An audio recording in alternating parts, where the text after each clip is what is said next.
Magandang araw, narito ang mga balita mula sa UPLB.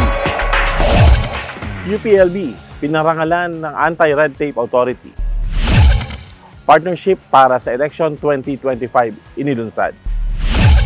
Osaka University at University of Cambridge nakipag-ugnayan sa UPLB. Nakatanggap ng Silver Award ang UPLB mula sa Anti-Red Tape Authority o ARTA sa ginanap na Report Card Survey Awards Ceremony noong October 30. Iginawad sa UPLB ang Silver Award matapos nitong makakuha ng very satisfactory rating ayon sa compliance requirements ng Ease of Doing Business and Efficient Government Service Delivery Act of 2018 o Republic Act No. 10032. Kinikilala ng parangal ang pamamalakad ng UPLB na naglalayong padaliin ang mga transaksyon nito sa loob at labas ng pamantasan. Layunin ng Report Card Survey Awards na kilalanin ang mga ahensya ng gobyerno na may mabilis at transparent na mga proseso na tumutulong sa pagpuksa ng red tape. Kaisa ang UPLB ng GMA Network para sa Election 2025 na pinagtibay sa isang partnership launch nitong November 11. Paghahanda ito sa malawak na pagbabantay at pagbabalita ukol sa darating na halalan. Kabilang ang UPLB sa mahigit 50 partner organizations mula sa mga sektor ng edukasyon, telekomunikasyon, media, teknolohiya, negosyo, batas at serbisyo publiko na nanindigan maghatid ng tamang impormasyon ukol sa 2025 midterm elections.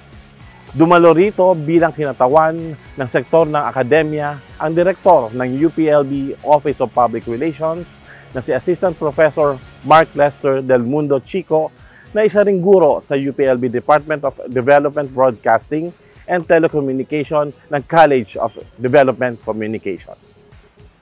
Kabilang din sa katuwang sa Election 2025 ang mismong Commission on Elections o COMELEC.